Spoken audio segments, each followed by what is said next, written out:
Bismillahirrahmanirrahim. Assalamualaikum warahmatullahi wabarakatuh. Allahu Akbar, Allahu Akbar, Allahu Akbar. La ilaha illallah, Wallahu Akbar. Allahu Akbar walillahil hamd. Masya Allah, kita sebentar lagi akan masuk pada Hari Raya Idul Fitri. Dan ada 5 kebiasaan atau sunnah Nabi SAW yang kita bisa lakukan pada Yaumul Aid. Yang pertama adalah kita dianjurkan untuk tersenyum, bergembira, dan bersukacita di Hari Raya Idul Fitri dan Idul Adha. Sesungguhnya bersedih atau cemberut di Hari Raya itu lebih tercela daripada cemberut dan bersedih di hari-hari yang lain. Kenapa? Ini adalah Yaumul Aid, hari bahagia, hari sukacita, hari kegembiraan. Sehingga siapa yang pada hari itu bergembira, maka gembiranya adalah ibadah. Senyum pada hari itu adalah ibadah yang lebih daripada senyum di hari-hari yang lain. Bercanda dengan keluarga untuk saling membahagiakan hati itu adalah sebuah ibadah. Bahkan suatu ketika Nabi pernah ditanya, "Ya Rasulullah, ayul a'mal ahabbu ilallah?" Amal apa yang paling disukai Allah? Nabi mengatakan, sururun tudkhiluhu fi qalbi mu'min, membahagiakan hati orang yang beriman. Dan tidak ada yang lebih membahagiakan hati orang yang beriman, keluarga kita, dibandingkan dengan kebahagiaan yang mereka dapatkan di hari Aid. Sehingga hari Aid bukan yaumul hazan, bukan hari bersedih, tapi hari bergembira. Nabi SAW ingin sekali melihat kegembiraan di antara sahabatnya, umatnya pada hari Aid. Sehingga Islam mensyariatkan ada zakat fitrah sebelum sholat Aid agar setiap orang miskin bisa bergembira di hari Aid karena tidak kekurangan makan mereka di hari itu. Itu salah satu di antara fadilah dan goals tujuan dari zakat fitrah, agar orang-orang yang tidak punya makanan di hari Aid mereka sudah terjamin kenyamanannya, terjamin makanannya, sehingga mereka juga bisa merasakan kegembiraan dari Yaumul Aid. Makanya kenapa zakat fitrah ini dianjurkan diberikan atau didistribusikan sebelum sholat Aid, agar ketika sholat Aid semua kaum muslimin bergembira karena makanan yang cukup di rumah-rumah mereka. Kebiasaan atau sunnah yang kedua adalah dengan mandi dan memakai pakaian-pakaian yang terbaik. Disebutkan suatu ketika Sayyidina Ali bin Abi Thalib ditanya oleh seseorang, "Wahai Abul Hasan, wahai Ali, mandi apakah yang paling dianjurkan?" Ali menjawab, "Mandi pada hari Jumat, pada hari Yaumul Aid, yaitu Idul Fitri dan Idul Adha." Begitu juga dengan memakai pakaian yang baik, pakaian yang bersih, pakaian yang istimewa, walaupun tidak harus mahal dan tidak harus terlihat syuhrah berlebih-lebihan. Maka sesungguhnya Ibnu Khuzaimah pernah meriwayatkan sebuah cerita atau hadis bahwa Nabi SAW memiliki satu jubah, satu gamis yang khusus beliau pakai hanya di hari Idul Fitri atau Idul Adha atau hari Jumat. Karena hari Jumat adalah hari raya dalam satu pekan. Begitu juga dengan Idul Fitri adalah hari raya setelah Ramadan, dan Idul Adha adalah hari raya ketika musim haji.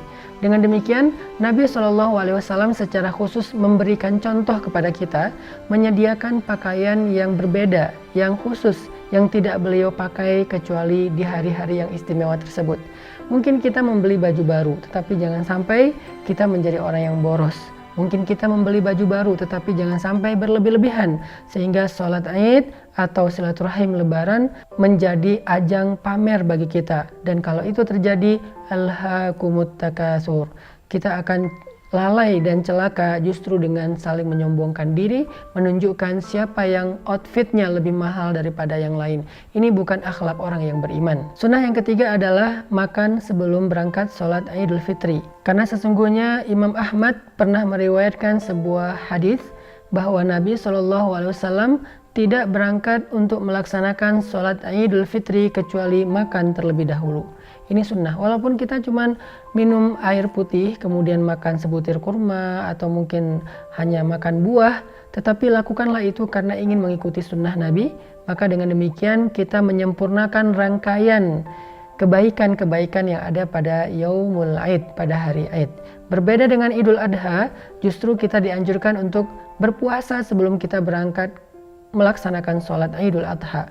Jadi kalau Idul Adha, kita dianjurkan untuk berpuasa sejenak sebelum berangkat untuk sholat Idul Adha, sedangkan Idul Fitri justru kita dianjurkan untuk berbuka atau makan walaupun ringan sebelum kita melakukan sholat Idul Fitri. Sunnah yang keempat adalah bertakbir, karena Allah Subhanahu wa taala berfirman, "Walitukabbirullaha ala ma hadakum wa la'allakum tashkurun."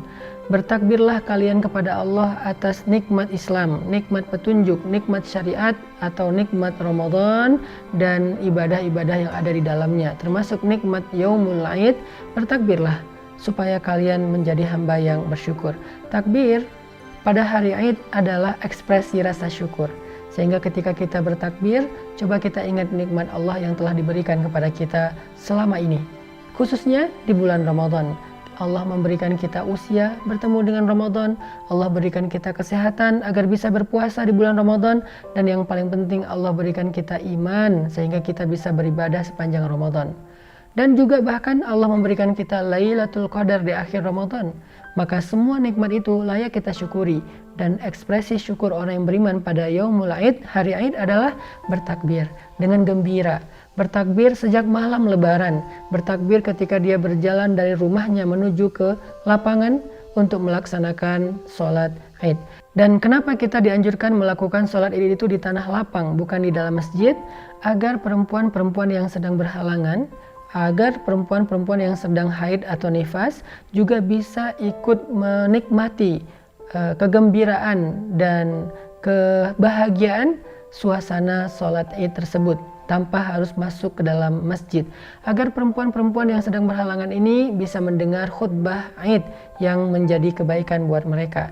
Jadi Yaumul Aid harus bisa dinikmati oleh semuanya. Dan yang terakhir adalah membedakan jalan saat kita pergi dan pulang untuk sholat Aid. Diriwayatkan oleh Imam Al-Bukhari dari Jabir bin Abdullah bahwa sesungguhnya Nabi SAW berangkat untuk melaksanakan sholat Id dari jalan yang berbeda dengan ketika beliau kembali. Kenapa? Karena Nabi ingin bertemu dengan lebih banyak kaum muslimin dan berjabat tangan dengan mereka, maaf-maafan, saling menyampaikan ucapan selamat, bergembira, sehingga Nabi mencoba untuk mengambil jalan yang berbeda antara beliau berangkat dengan kembali agar bisa bertemu dengan lebih banyak sahabat ataupun kaum muslimin. Kita juga bisa melakukan itu dengan mengambil jalan yang berbeda, dengan tujuannya adalah agar kita bisa bersilaturahim dengan keluarga. Tetapi dalam kondisi pandemi seperti sekarang, mungkin kita bisa menyesuaikan selama bisa menjalankan protokol kesehatan, maka silaturahim mudah-mudahan tidak akan mengurangi kehangatan dan kenyamanannya. Barakallahu fikum.